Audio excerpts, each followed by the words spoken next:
Şimdiye kadar izlediğiniz filmlerde en beğendiğiniz kötü adam kimdi? Joker, Lord Voldemort, John Doe, Hannibal Lecter. Hangisini seçerseniz seçin, mutlaka size katılan birileri olacaktır. Zira söz konusu aktörler ve yapım ekipleri oldukça ses getirecek kötü adamlar oluşturmayı başarmışlar ve bu kötü adamların oynadığı filmlerde tabii ki on milyonlarca kez izlendi, hepimizin hafızalarına resmen kazındı. Ama ben size bu içerikte başka birinden bahsedeceğim. Hatta ondan bahsetmeden onun yaptığı bazı açıklamaları sıralayayım. Ben bir emir verdim. Gazze'ye elektrik, su, yiyecek ve yakıt yok. Gazze'ye uygulanan abluka sürecek, hiçbir gevşeme istemiyorum. Savaştıklarımız insan değil, onlar birer insansı hayvan. Öldürmemiz gerektiği kadar insan öldürmek zorundayız ve bundan vazgeçmeyeceğiz. Bu sözler herhangi bir kötü adam karakteri için senaryo olarak yazılsaydı muhtemelen bu kadar da olmaz, resmen ondan hoşlanmamamız için uğraşmışlar derdik. Ama size bir haberim var, bu sözler bir film senaryosundan değil, herhangi bir vicdani değerle açıklayamayacağımız sözleri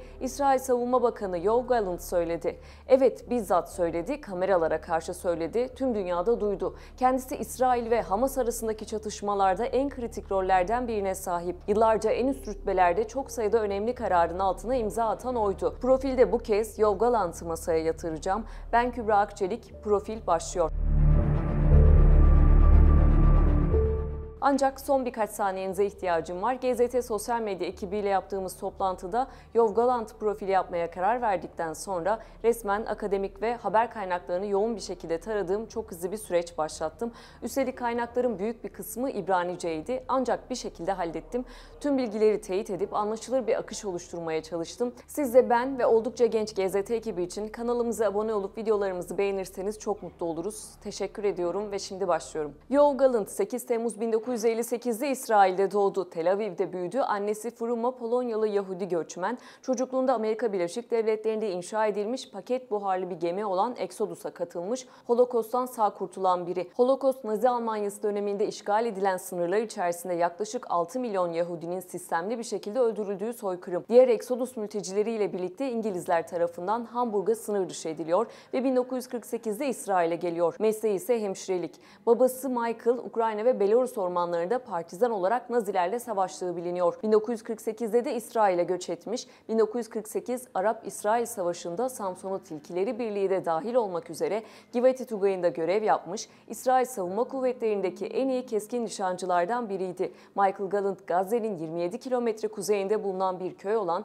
Irak Suvaydan'daki Filistin Arap köyüne 1948'de Yoav operasyonu düzenledi. Daha sonra oğluna da bu operasyonun adını verdi. Yoav Gallant Tel Aviv'deki Kaliye Lisesi'nde başladığı eğitimini Harerut Lisesi'nde tamamladı. Ardından Haifa Üniversitesi'nden ekonomi ve işletme alanında lisans eğitimi aldı. Askeri kariyerine ise 1977'de İsrail donanmasının bir birimi olan Şayetet 13'te Deniz Komandosu olarak başladı. 6 yıl boyunca yaptığı aktif hizmetin ardından 1980'lerde Alaska'ya taşındı ve orada oduncu olarak çalıştı. Burada çok uzun kalamadı ve ülkesine donanmaya geri döndü. Döndükten sonra Şayetet 13'te tekrar görev almaya başladı.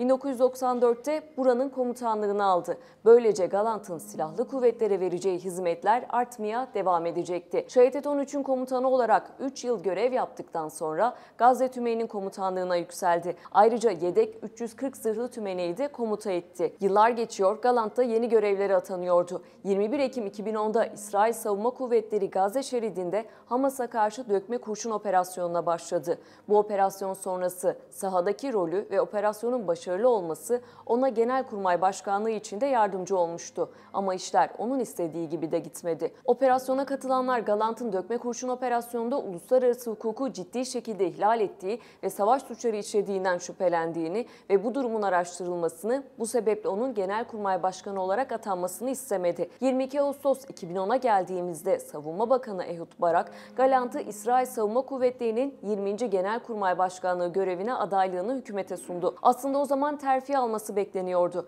Ancak yine Gallant'ın rakip adayı karalama planlarının ayrıntılarını iddia eden bir sahte belge İsrail televizyonlarında gündeme geldi. Süreç 5 Eylül'de yine devam etti. Hükümet Yoav Gallant'ın bir sonraki Genelkurmay Başkanı olarak adaylığını onayladı. Fakat Likud Ulusal Liberal Hareket Partisi Başkanı Michael Elitan bu duruma itiraz etti. O zaman da işin içine İsrail Başbakanı Benjamin Netanyahu dahil oldu ve mevcut şef Gabi Askenezi için şu sözleri söyledi. 33 yıllık askerlik hizmeti sırasında değerini kanıtladı. Kendinin cesur bir savaşçı, mükemmel bir subay, sorumlu ve ciddi biri olduğunu ispat etti. Galant'ın da bağlılık ve mükemmellik mirasını benimsemiş biri olduğuna eminim. Bu sözler sonrası evet tam oldu derken yine işler Galant'ın istediği gibi gitmeyecekti. Tarihler 1 Şubat 2011'e geldiğinde Başbakan Netanyahu ve Savunma Bakanı Ehud Barak, Galant'ın İsrail Savunma Kuvvetleri Başkanlığı'na atanmasını iptal etti. Bunun sebebi ise Galant'ın evinin yakınındaki kamu arazilerine el koyduğu iddialarıydı. Buna karşılık olarak da Netanyahu, Galant'ın Genelkurmay Başkanlığı'na atanmasını yasal engeller nedeniyle savunamayacağını bildirmişti. 30 Aralık 2012'de ise arazi mülkiyeti sorunlarını ve inşaat ruhsatlarını yöneten Yerel Planlama Komitesi, Galant'ın kuzeydeki Amikam topluluğundaki evini aslında kamu arazisi olduğundan habersiz yanlışlıkla kendisine ait olarak istenilen 350 metrekarelik mülk üzerine inşa ettiğini söyledi. Eyalet denetçisi ve başsavcı tarafından hala araştırılmakta olan diğer iki konuysa değinilmedi. Evine izinsiz erişim yolu inşa edilmesi ve mülkünün sınırlarını aşan zeytinlik dikilmesi konusu da muammalı olarak kaldı. Daha sonra siyasi kariyerine başladı ve İsrail'de Ocak 2015'te kurulan Kuluna Partisi'ne katıldı. 2015 seçimlerinde partinin listesinde 2. sırada yer aldı ve partinin 10 sandalye kazanmasıyla Knesset'e yani meclise seçildi. Daha sonra yeni hükümete İnşaat Bakanı olarak atandı. Ocak 2016'da New York Times, Galant'ın Yahudi ve Arap liderlerin ortak ülkelerinde barışı ve eşitliği desteklemek için bir araya gelmelerinin ne kadar önemli olduğuna inandığını anlattığı bir köşe yazısı yayınladı. Bu çabanın bir parçası olarak kendisi ve Arap partilerinin ortak liste ittifakının lideri Ayman Odeh ile birlikte birçok Arap-İsrail kasabasını ziyaret etti.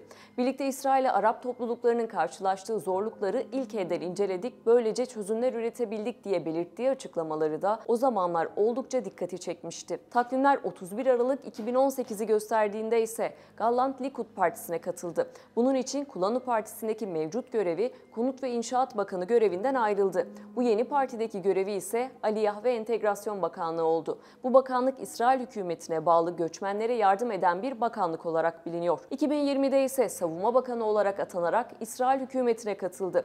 Bu görevde İsrail'in ulusal güvenliği ve savunma politikalarının yürütülmesinde önemli bir rol oynadı. 2023 Mart'a geldiğimizde İsrail Başbakanı Netanyahu'nun tartışmalı yargı reformuna karşı çıktı. Bu reformda yüksek mahkemenin yetkileri sınırlandırılıyor, hakimlerin seçimi üzerindeki etkisini azaltacak bir çalışma söz konusuydu. Yine yargının bazı yetkilerini meclise devretme fikri yüksek mahkeme ve İsrail hükümeti arasında gerilime yol açtı. Galant da buna karşı çıkınca görevden alındı. Daha sonra İsrail halkı sokaklara döküldü. Ancak bu durum uzun sürmedi. Olaydan bir ay sonra Netanyahu geri adım attı ve Savunma Bakanı Yoav Galant'ın görevine devam edeceğini açıkladı. Bunun sebebinin protestoların olmadığını, İsrail'in terör saldırısı altında olduğunu, söz konusu saldırılara karşı da bu kararın verilmesi gerektiğini paylaştı. Galant'ın İsrail ordusu için olan önemi de bu geri dönüşle kanıtlanmıştı. Galant, İsrail ordusunda yüksek rütbeli komutanlık görevlerinde bulundu. Aynı zamanda askeri operasyonların planlanması ve yönetilmesinde önemli bir rol oynadı demiştik.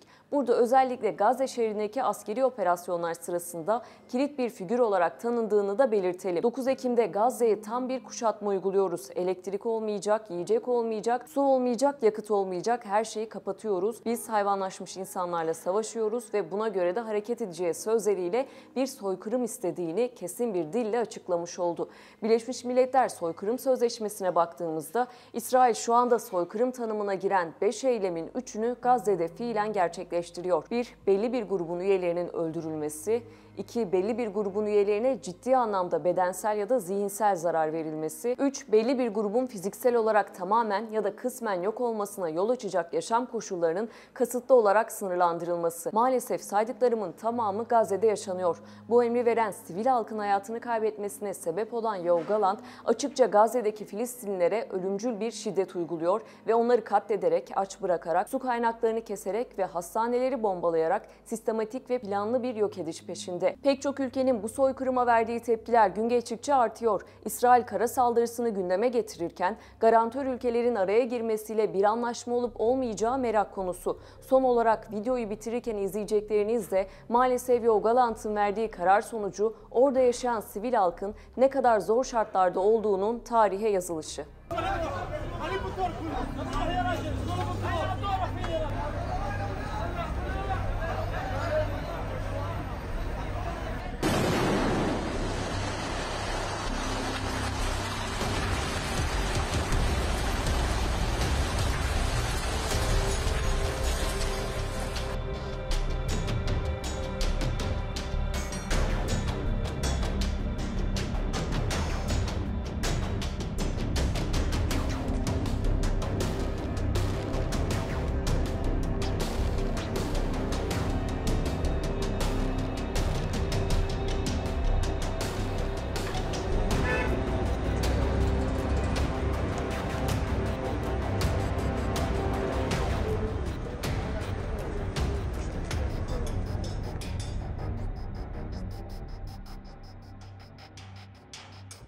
Şimdiye kadar izlediğiniz filmlerde en beğendiğiniz kötü adam kimdi? Joker, Lord Voldemort, John Doe, Hannibal Lecter. Hangisini seçerseniz seçin, mutlaka size katılan birileri olacaktır.